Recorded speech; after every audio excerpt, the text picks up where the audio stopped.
ഈ ബൈക്ക് ഒരു 7000 കിലോമീറ്റർ കഴിഞ്ഞപ്പോഴത്തേക്കും ഇതിന്റെ കോൺസെപ്റ്റിന് ഇഷ്യൂ വന്നു.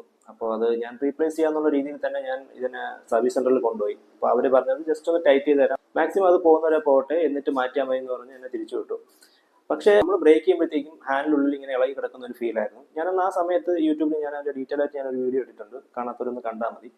അപ്പോൾ ആ ഒരു ഇഷ്യൂ വന്ന സമയത്ത് ഞാൻ പിന്നെ എൻ്റെ ഫ്രണ്ട്സുമായിട്ട് സംസാരിച്ചെടുത്തെങ്കിൽ എൻ്റെ ഒരു ഫ്രണ്ട് സജസ്റ്റ് ചെയ്താണ് ഒരു ആഫ്റ്റർ മാർക്കറ്റ് ബെയറിംഗ്, ഞാനവിടെ ഫോട്ടോ വയ്ക്കാം. അപ്പോൾ ഈ ഒരു ബെയറിംഗ് യൂസ് ചെയ്ത് കഴിഞ്ഞാൽ നമുക്ക് ഈ പ്രശ്നം സോൾവ് ചെയ്യാം.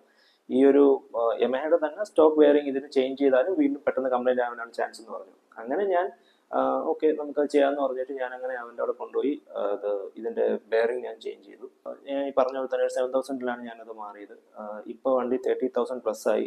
സ്റ്റിൽ എനിക്ക് വേറെ പ്രശ്നമൊന്നുമില്ല. ലാസ്റ്റ് ടൈം ഞാൻ സർവീസ് ചെയ്യുന്നപ്പോഴത്തേക്ക് അവൻ്റെ സജസ്റ്റ് ചെയ്തു ജസ്റ്റ് ഒന്ന് അഴിച്ച് ഗ്രീസ് ചെയ്യണം, ഇപ്പം ഇത്രയും നാളായില്ലേ ഒന്ന് ഗ്രീസ് ചെയ്യാന്ന് പറഞ്ഞു. ഞാൻ ഓക്കെ പറഞ്ഞു. അങ്ങനെ അവൻ ഫുൾ അഴിച്ച് ഗ്രീസ് ചെയ്ത് ഞാനിപ്പോൾ ഒരു വീഡിയോ വയ്ക്കാം. വാട്ടർ ഇറങ്ങിയിട്ടാണ് ഇത് മെയിനായിട്ട് ഇങ്ങനെ ആവണത്. അപ്പം ഇത് നല്ല രീതിക്ക് ക്ലീൻ ചെയ്യുക, എത്രത്തോളം നല്ല രീതിക്ക് ക്ലീൻ ചെയ്തിട്ട് നല്ലോണം ഗ്രീസ് റീഫിൽ ചെയ്യുക. ഇതിനെ നല്ല രീതിക്ക് ക്ലീൻ ചെയ്ത് ഇതുപോലെ ആക്കണം. ഇത് മുകളിലത്തെ ബെയറിംഗ് ആണ്. ഏതെങ്കിലും ഒരു ക്ലീനർ യൂസ് ചെയ്താൽ മതി. നമുക്കിപ്പം ത്രോട്ടി ബോഡി ക്ലീനർ ആയാലും കുഴപ്പമില്ല. നമ്മുടെ ഉദ്ദേശം ഇതിലുള്ള പഴയ ഡെപ്പോസിറ്റും കാര്യങ്ങളെല്ലാം പോയി ഇത് നീറ്റായിട്ട് വരിക. ഇതിൻ്റെ കോണും കാര്യങ്ങളും നല്ല രീതിക്ക് തുടയ്ക്കുക, നല്ല രീതിക്ക് ക്ലീൻ ചെയ്യുക. അതിൻ്റെ ഉള്ളിലോട്ടുള്ള ഗ്രീസ് കളയണമെന്ന് നിർബന്ധമല്ല. ഈ കോണ് പിടിക്കുന്ന ഭാഗമൊക്കെ നല്ല രീതിക്ക് ക്ലീൻ ചെയ്ത് രണ്ടാമത് ഗ്രീസ് ചെയ്യണം.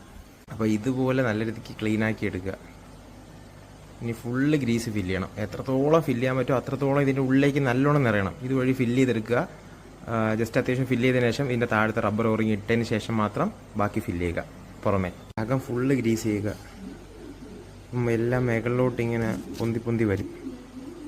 എന്തിനു ശേഷം മാത്രം പുറമെ മൊത്തം അപ്ലൈ ചെയ്യുക. നല്ല രീതിയിൽ അത് ഗ്രീസ് ചെയ്ത് വീണ്ടും ഇട്ടു. അപ്പോൾ ഇനിയും എനിക്കൊരു 15,000 പ്ലസ് ചുമ്മാ പോകുന്നതാണ് പറഞ്ഞത്. സോ എനിവേ എനിക്ക് ആ ഒരു ബെയറിംഗ് റീപ്ലേസ് ചെയ്ത് വെർത്തായിട്ട് തന്നെ ഫീൽ ചെയ്തു. ആ ഒരു കാശിന് ഇത്രയും കിലോമീറ്റർ കിട്ടുന്നത് തന്നെ വലിയ കാര്യം തന്നെയാണ്. സോ നിങ്ങൾക്കും ഇതുപോലെ ബൈക്കിന് ബെയറിംഗ് ഇഷ്യൂ ഉണ്ടെന്നുണ്ടെങ്കിൽ സ്റ്റോക്ക് തന്നെ മാറ്റിയിട്ട് അത് പെട്ടെന്ന് കംപ്ലൈൻറ്റ് ആവുന്നതാണ് പല ഓണേഴ്സും ഞാൻ പറഞ്ഞു കേട്ടത്. ആഫ്റ്റർ മാർക്കറ്റ് നോക്കുന്നു എന്നുണ്ടെങ്കിൽ ഞാൻ ആളുടെ ഇൻസ്റ്റാഗ്രാം ID ഞാൻ താഴെ കൊടുത്തേക്കാം. ജസ്റ്റ് ഒന്ന് മെസ്സേജ് അയച്ചാൽ മതി, പുള്ളി നിങ്ങളെ ഹെൽപ്പ് ചെയ്യും.